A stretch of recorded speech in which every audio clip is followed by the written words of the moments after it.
سڵاوێک لە ستافی پرۆگرامی ئەزموونی کوردستانەوە بۆ ئێوەی بینەری کوردستان 24. ئەم جارێش میوانەکانی ئێمە کەسانێکن کە لە جەرەوەی کوردستان هاتون و سەردانی کوردستانەکەن. ئەوان خەڵکی حلن. پاشکەمێکی دیکە پێتانی ئەناسێنم. لە چاو و دیدی ئەوانەوە دەمانەوێت بەناو هەولێرا بگەڕین و باسی ئەزموونی کوردستان بکەین و لە دیدی ئەوان بزانین ئەزموونی کوردستان بە چ شێوەیەکە لەگەڵمان بن.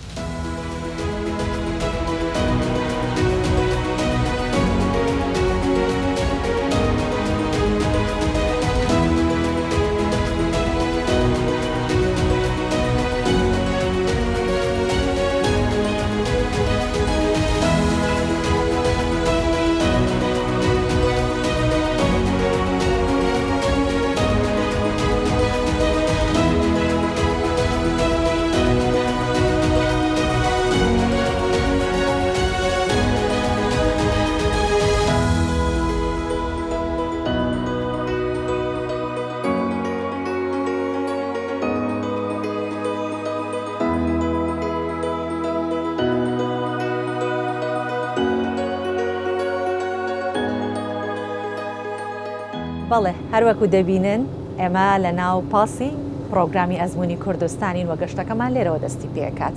کەمێک لەمەوبەر وەک ئاگادار بوون کە من میوانەکان پێشوازیان لێکردم لە ئۆتێلەی کە چاوەڕوانی من بوون لەوێ. ئێستا لەگەڵ من میوانەکان وەک باسیشم کرد ئەوان خەڵکی بابلن لە بابلەوە هاتوون و لە ڕێکخراوەکانی کۆمەڵگەی مەدەنی هەروەها یاساناسمان هەیە، ڕاگەاندن کارمان هەیە بۆیە ئەم ئەڵقەیەمان ئەڵقەیەگە بێت لە زۆربەی بوارەکان قسە ئەکەین. گفتوگۆکانم لەگەڵ یەکێک لە میوانەکان دەست پێ ئەەکەم کە ئەو زیاتر خۆی ئەناسێنێت و ئەگەر من هەڵە نەبم لە ناوەکەی ئوستاز سعدی ناوە. ئوستاز سعد ئدعانی مو غلطان بالاسم قلت مامۆستا سعد من تەنیا ناوی تۆم هێنا نامەوێت لەوە زیاتر من بتناسێنم دەمەوێت خۆتمان پێ بناسێنی. هەر وەک لە سەرەتا گوتم برادران لە بابلەوە هاتوون بەخێر بێن فەرموو. من البابل يا اهلا وسهلا بكم. من سعید مەلغیت جبوریم بەڕێوەبەری گشتی ئێزگە و تەلەڤیزیۆنی فوراتینم لە ساڵی 2003 تا ئێستا لە بواری ڕاگەاندن کار دەکەم. تمام إذن إعلامي ومن سلكنا کەواتە میدیاکاری و لە بوارەکەی ئێمەی وەک ئەوەی هەمووان گەواهی لەسەر دەدەن لە کوردستان پێشکەوتن هەیە ئاوادانکردنەوەی بەردەوام هەیە لە ڕووی ژێرخان ڕوشنبیری وەک ئەوەی هەمووان گەواهی لەسەر دەدەن لە کوردستان پێشکەوتن هەیە ئاوادانکردنەوە بەردەوامە لە ڕووی ژێرخان ڕۆشنبیری بنیاتنان هەموو ڕوویەک. هەمیشە و میوانانەی سەردانیێرە دەکەن نەک تەنها میوانەکانی بەرنامەکەمان بەڵکۆوانی دیکەش دەڵێن کوردستان هەناسەی ئێمەیە. بەڕای تۆ چی وای کردووە کوردستان بەو قۆناغە بگات؟ شنو اللي صار كردستان وصل لهالمرحلة؟ خلينا نرجع للبدايات يعني لبدايات كردستان. با بگەڕێنەوە بۆ سەرەتاکان واتە لە سەرەتاوە چۆن کوردستان دەستی بەو بەرەو پێشچوونە کردووە لە ڕووی ئەو ئاوادانکردنەوەی ئێمە بە چاوی خۆمان دەیبینین بە شێوەیە کە ئەگەر دوای هەر مانگەیەک دووبارە سەردانی ئێرە بکەیتەوە گۆڕانکاری نوێ دەبینیت چ لە ڕووی دروستکردنی باڵەخانە یانیش پرۆژەکانەوە. ئەمەش بازدانێکی زۆر گەورە و فراوانە. من لەو باوەڕەدام بە گوێرەی تێبینیەکانم ڕەوتی ئاوادانکردنەوە لە کوردستان لە دوای ساڵی 2003ەوە دەستی پێ نەکردووە بەڵکو ئەو بەرەو پێشچوونە لە ساڵی 1992ەوە دەستی پێکردووە کاتێک ناوچەی دژەفڕین لە ئاسمانی هەرێمی کوردستان ڕاگەاندرا.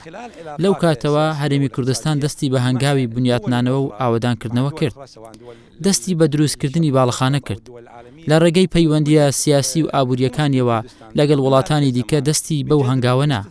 جا چ وڵاتانی ڕۆژهەڵاتی ناوەڕاست یاخود جیهانی. حکوومەتی هەرێمی کوردستان لەو سەردەمەوە دەستی کرد بە ڕاکێشانی سەرنجی وەبەرهێنەکان بۆ ئەم هەرێمە و لەوێشەوە هەڵسانی ئاوادانکردنەوە دەستی پێکرد. چونکە وەک خۆشت دەزانیت ناکرێت هیچ وڵاتێک لە وڵاتانی جیهان ئەگەر سیستەمەکەی هەرچیەکیش بێت بتوانێت دەست بە بنیاتنان و ئاوادانکردنەوە بکات بە بێبوونی وەبەرهێنان. هیچ بودجەیەکیش لە جیهان ناتوانێت تێچووی ئەو پرۆژە زەبەلاحانەی ئاوادانکردنەوە دابین بکات. ئەگەر پشت بە وەبەرهێنان نەبەستیت ئەمە ئەزموونێکی جیهانیە و حکوومەتی هەرێمی کوردستان توانیوێتی ئەو ئەزمونە بگوازێتەوە ناو هەرێم. هەڵبەتە ئاسایش بە تەواوی لە هەرێمی کوردستان بەرقەرارە.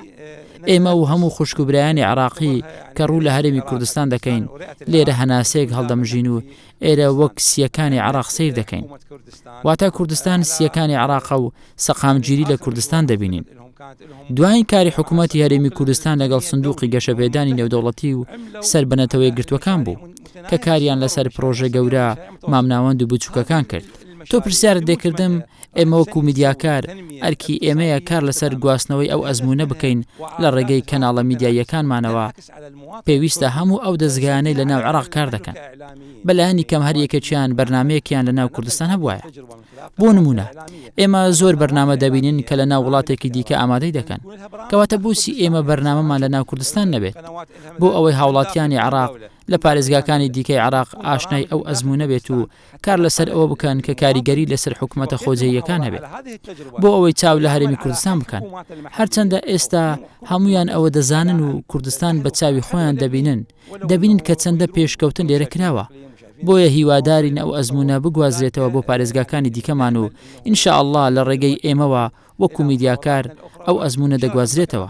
نحن كإعلاميين يا أهلا وسهلا بكل ما تجي لكردستان أهلا وسهلا بكم كلكم. زۆر بەخێر بن هەر جارێک بیتە کوردستان بەخێرهاتنی هەمووتان دەکەین ئێستاش ڕوو لە دکتۆر ئەمەل دەکەین و مایکەکەمان پێداوە دکتۆرە سڵاوت لێبێت. سپاس لەبەر ڕۆشنایی قسەکانی مامۆستا سەعەد ئەو گوتی یەکێک لەو خاڵانەی بوونەتە هۆی بەرەوپێشچوون لە کوردستان بەهۆی ئەو پەیوەندیە کە لەگەڵ وڵاتانی دیکە دایناوە واتە دەرگاکانی بەڕووی ئەو بوارانەدا کراوەیە لە ڕووی وەبەرهێنان سەرمایەداری و سەرمایەدارانی ڕاکێشاوە بەڕای تۆ هەرێمی کوردستان تا چەند ئامادەیە بۆ ئەوەی دەرگاکانی زیاتر بەڕووی وڵاتانی جیهان بکاتەوە بۆ ئەوەی بێنە ئێرە و سەردانی کوردستان بکەن و ئێرە ببینن کە سەقامگیری لێرەیە کە خەڵک دەتوانێت بەو پەڕی ئاسوودەوی و ژیانی خۆی بەردەوام بکات بەڵام بەتایبەت لە بواری جەنابەت ناس يقدر بكل يعني بكل راحة البال يستمر بحياته وخاصة بمجالك.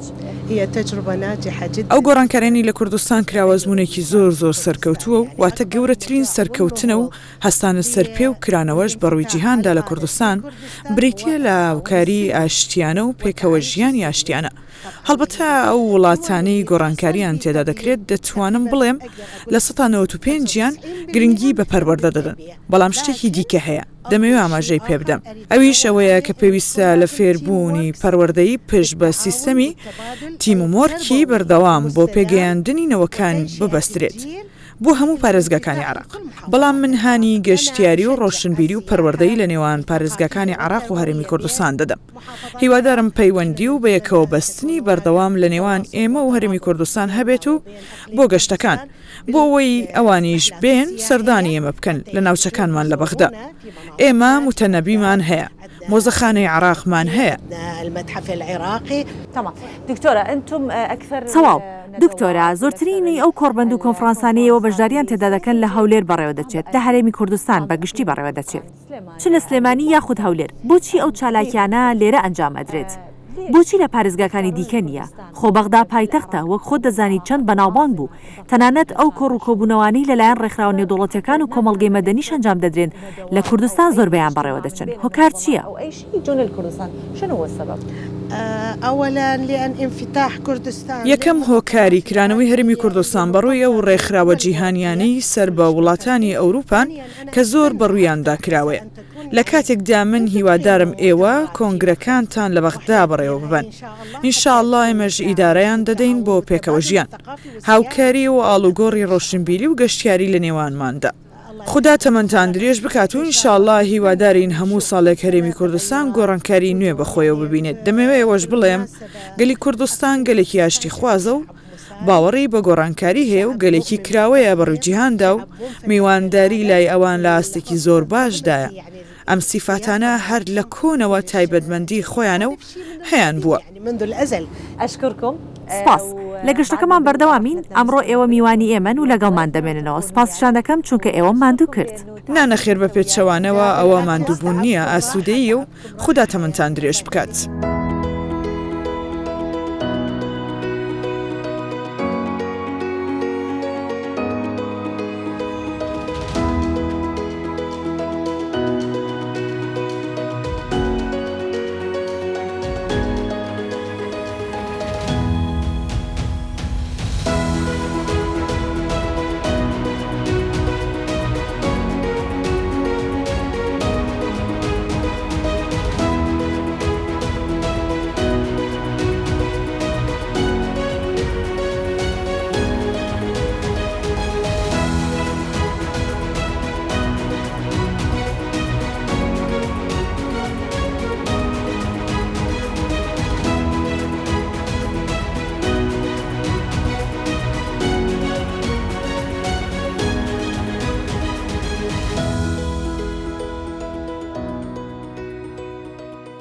وێزگێکی دیکەی گەشتەکەمان لە مۆزەخانەی ئەلۆژن دەبێت کە میوانەکانمان هێنایە ئێرە دیمەنی سەرنجڕاکێشی لەیە پێمان خۆش بوو کە میوانەکان ئێرە ببینن وا لێرەوە دەست بکەینەوە بە گفتوگۆکانمان یەک دوان لە میوانەکان لێرە لەگەڵیان گفتوگۆ بکەین لەگەڵ یەکێکیان دەکەومە قسەکردن و گفتوگۆکردن کە ئەو ڕاهێنەری پەرەپێدان و گەشەپێدانە ئەو زیاتر باسی ئەزمموی کوردستانمان بۆ ئەکات لە ڕووی پێشکەوتن و شارستانی و هەموو ئەو شتانەی دیکە کە لە دیدی ئەوەوە تێڕوانینی بۆ کوردستان هەیە بۆیە مایکەکەی پێ ئەدەم و لەگەڵە دەستەکان بە گفتوگۆکردن خلي أنطيك المايك سوريا محضرتك تمام بالكردي حكيت احنا خاتون با مایکەکەت بدەمێ بە کوردی گوتم ئێمە لە گەشتەکەمان بەردەوامین هاتینە مۆزەخانەی لۆژن یانیش فێڵکردن لە چاو ببینم ئێوە چێژی لێوەردەگرن بەڵام ئێوەم بەلایەکدا ناوە بۆ ئەوەی لەگەڵ برادەرانی دیکە قسە بکەین دواتر فێڵکردنەکانی دیکە لە چاو دەبینین کە لێرە هەن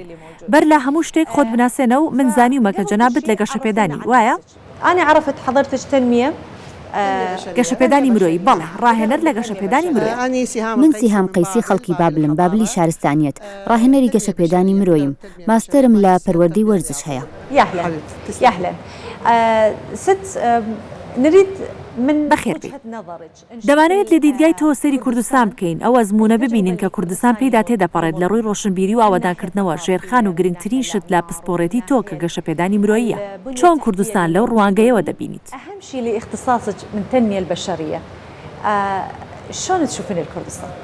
والله شفنا كردستان تطور حضارة بالوقت اللي هو العراق ئەوەی لە کوردستان بینیمان پێشڤەچوونی شارستانیەتە لە کاتێکدا کە عێراق هەموو شارستانیەتە کۆنترین شارستانیەت لە جیهاندا بابلە بەڵام لە عێراق هیچ گرنگی پێدانێک بۆ شوێنەوارەکان و شوێنە گەشتیاریەکان نییە بەڵام لێرە ئێوە جیاوازترن ئێوە گرنگی بە ناوچە گەشتیاریەکان شوێنەوار و بەرەو پێشبردننی گەشەپێدان دەدەن بۆ نمونە لەو مۆزەخانەی فێڵکردنەی لە چاو من یەکەم جارە ببینم هەندێک شتمان لێرە بینی لەسەر بنەمای توانە هزریەکان و توانەکانی وزە و گەشەپێدانی هزری دروستکراون هەر بۆیە بۆ تەمەنی منداڵەوە بگرێت تاوەکو دەگاتە گەورەترین تەمەن بوونیان هەیە تەنانەت هەندێک شتمان بینی کە دروستکراون خوێندنەوەمان بۆی کردووە دەکرێت وەک چارەسەری نەخۆشی زەهایمەر بەکاربهێنرێن کە لێرە لە ناو فێڵکردن لە چاودا هەن هەر جارێک دینە هەولێر پێشکەوتنی نوێ و زیاتر پیشان دەدەن برأيك هو كردستان إقليم كردستان بەڕای تۆ کوردستان وەک هەمیشە کە ئێمە دەڵێن چەپڵە بەدەستێک لێ نادرێت پێویستە لە هەردوو لاوە بێت حکوومەت و گەل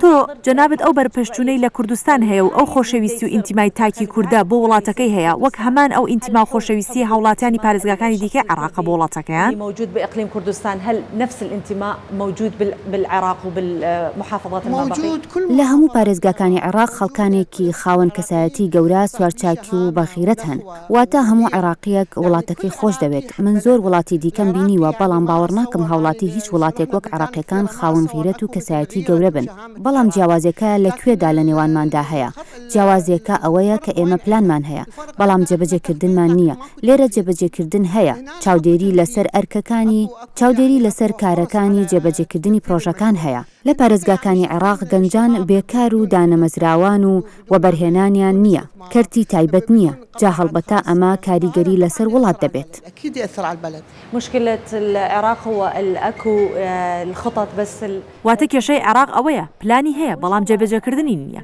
ئینشاڵڵا بەرەو پێشتون لە سەرانسەری عێراق و تەواوی پارێزگاکان ببینین با بچینە لای ئەم برایە بۆ ئەوەی لەگەڵ مامۆستاش قسە بکەین بەر لە هەموو شتێک حەز دەکەم خۆت بناسێنی کاتێک ئێمە لە ڕێگا دەهاتین جەنابەت گوتت من حەز دەکەم لە قسەکانم زۆرترین شت تیش بخەمە سەر کشت و کاڵ بۆچی لەبەرچی کشت و کاڵت هەڵبژات کە دەتەوێت قسەی لەسەر بکەیت بە دیاریکراویش لە هەرێمی کوردستان وشنو ليش اختارت الزراعة وبالذات تريد تحكي بها اللي بالكردستان موجود؟ أولا السيد ماجد القصير خريج كلية الزراعة وكنت مستشار محافظ بابل للشؤون الزراعية سەرەتا من سەید ماجد قەسیر دەرچووی کۆڵژی کشت و کاڵم ڕاوێژکاری پارێزگای بابل بووم بۆ کاروباری کشت و کاڵی لە کاتێکدا ئێمە وڵاتێکی کشت و کاڵین پێویستە گرنگی بە کشت و کاڵ بدەین من لە میانەی ئەو گەشتەمدا تێبینیم کرد لە هەرێمی کوردستان پێشکەوتن هەیە تەنانەت لە ڕووی کشت و کاڵیەوە کە من لە گەشتەکەمدا بینیم زۆر ڕێک و پێک بوو وا هەستم کرد لە وڵاتێکی ئەوروپیم بەڵام ئێمە بەداخەوە ئەو حکوومەتانەی فەرمانڕەوایی دەکەن و سیاسەتمەدارەکان تەنها گرنگی بە کارەکانیان و دەستکەوتە تایبەت پاسپۆرتەکانیان دەدەن و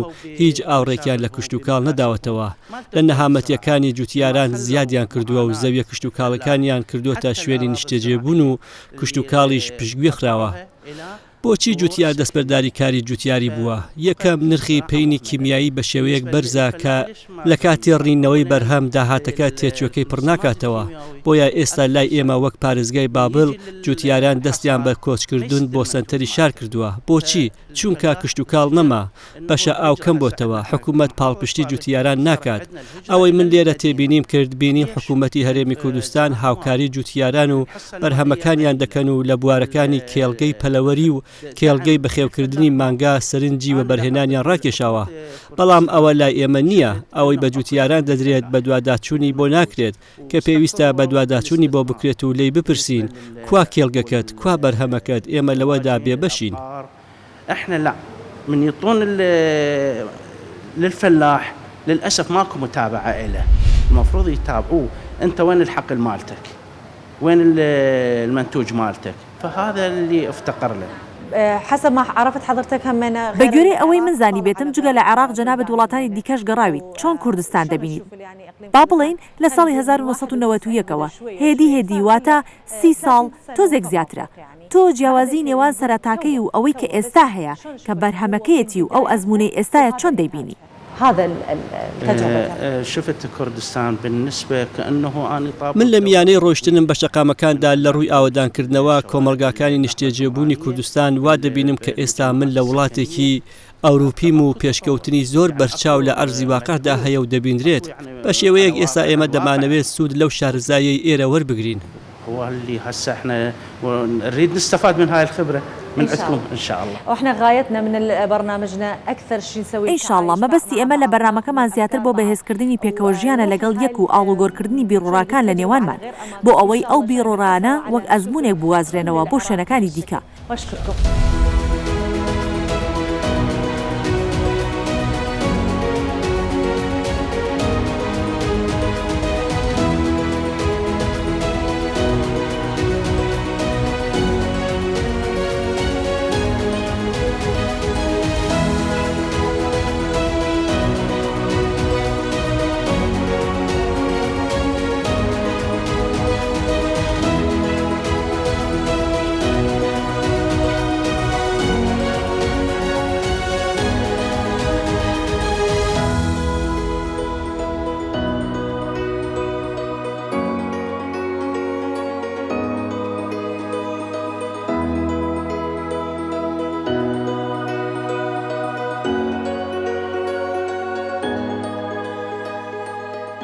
ئەگەر بڵێم دەمانەوێت پشوویەک وەربگرین بۆ ئەوەی کە میوانەکان لە شوێنێک بۆستین و قسە بکەین ئەوە بۆ میوانەکانی ئێمە هەموو ئەو وێزگانی کە تیاوەستای وەکو پشوویەک وابوو. بەڵام ئەگەر بڵین مانەوێت هەوایەکی پاک هەڵمژین ئەوە پارکی سامی عەبدوڕەحمان باشترین هەڵبژاردەیە کە میوانەکان لێرە لەگەڵ منابن و هەروەها گفتوگویەک لێرە دەست پێ بکەین و دواوێزگەی پرۆگرامی ئەم جارەشمان بێت.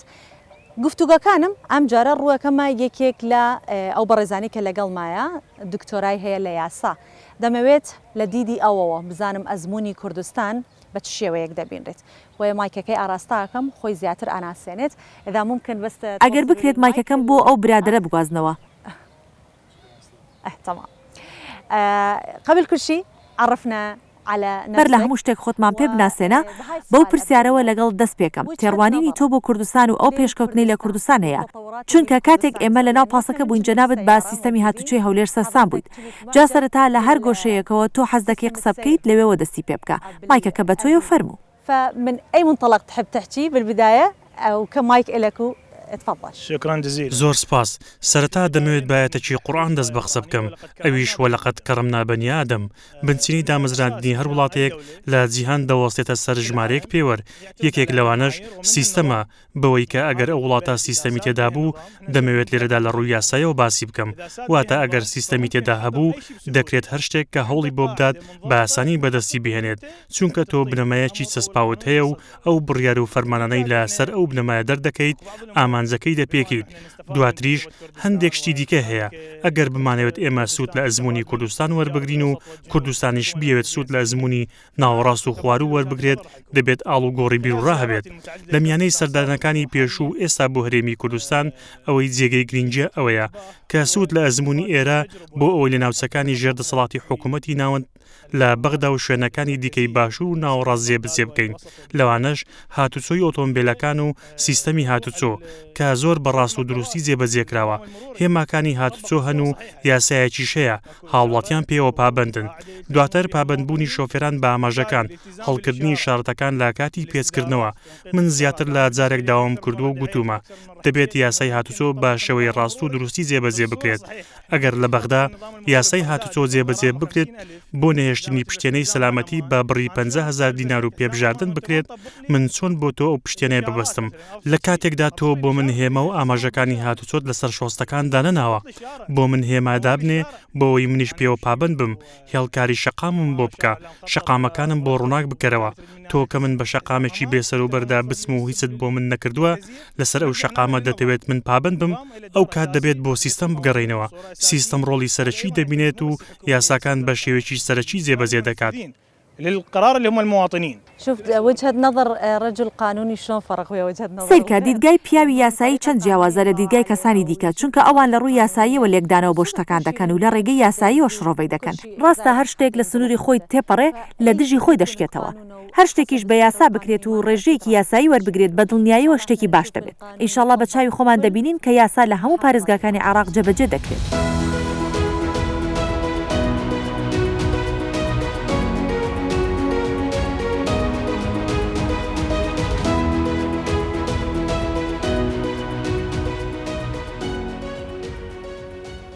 خلي قبل كل شيء أنا شوية أعرفك على المشاهد.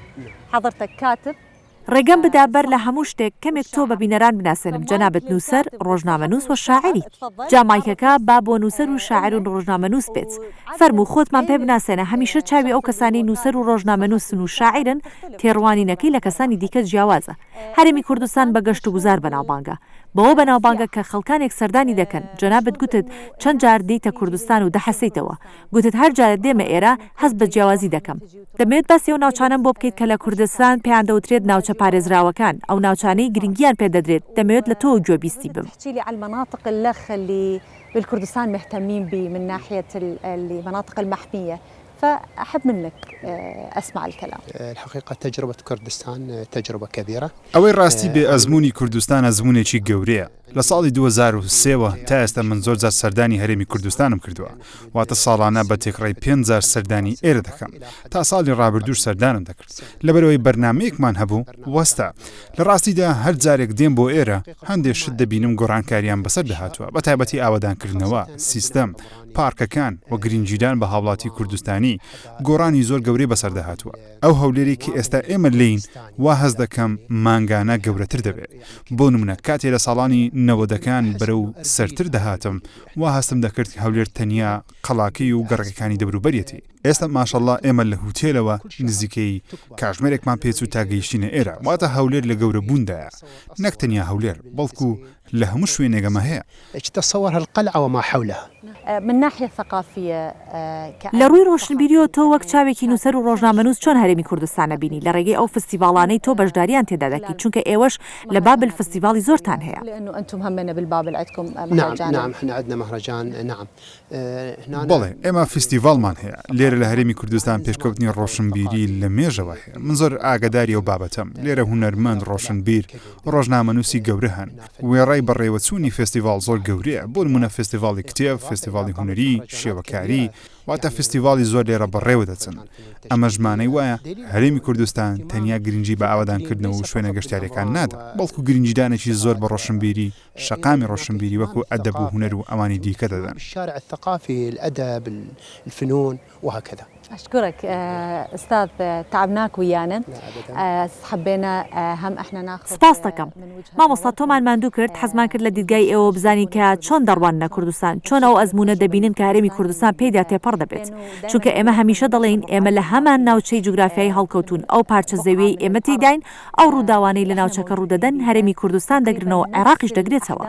ليصير بالمنطقة، يعني يشمل الإقليم الكردستان ويشمل العراق. نعم أكيد. العراق عراق واحد، إحنا هنا يعني من جينا هنا بەڵێ بێگومان عێراق هەمووی هەریەکە. ئێمە کە هاتینێ ئێرە بینیمان کە هیچ جیاوازێک نییە. هاوڵاتیانی کورد وەکو بەسڕایەکان گوتنی حەبوبە، واتە هاوڵاتیانی عەرەبیان خۆش دەوێت. کەسێکم نەبینی بە چاوێکی بێزارەوە سیرمان بکە، یعنی جیاوازی لە نێوان هاوڵاتیانی باشوور و هاوڵاتیانی کورد بکە. بە پێچەوانەوە کاتی دەچینە قاوەخانەکان پێشوازیمان لێ دەکەن، دەچینە چێشتخانەکان بە پیرمانەوە دێ، پێمان دەڵێن بەخێر بێن و مەرحەباتان لێبێ، سوپاستان دەکەم، سوپاسی کەناڵەکەتان دەکەم، سوپاسی ئەو کاتانە دەکەم کە بە ئێمەتاندا. ئێمە خۆشحاڵین کە لەم شوێنە جوانەین لەناو کەسوکارەکانمان لە هەرێمی کوردستان.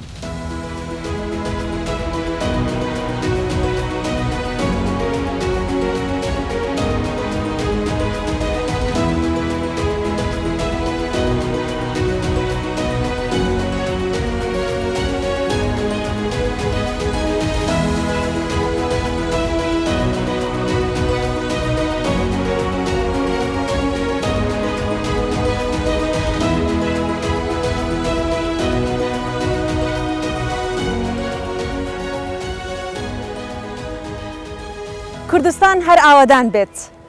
لێرە کۆتایی بە ئەڵلقەی پرۆگرامی ئەم جارێ ئەزموونی کوردستان هێنین. میوانەکان لەگەڵمان زۆر بەوە خۆشحاڵ بوون کە گەشتێکیان بەناو هەولێرا کرد. بۆ هیوایی کە هەر وەکو ئەوان پرۆگرامیان بەدڵ بووە، ئێوەش بە هەمان شێوە کە بینەری پرۆگرامتان بەدڵ بوو بێت. تا ئەڵلقەیەکی دیکە بێگەشتنەوەکی دیکە لە ئەزموونی کوردستان لەگەڵ ئێوەی بینەر بەخواتان ئەسپێرم و ماڵتانەوە.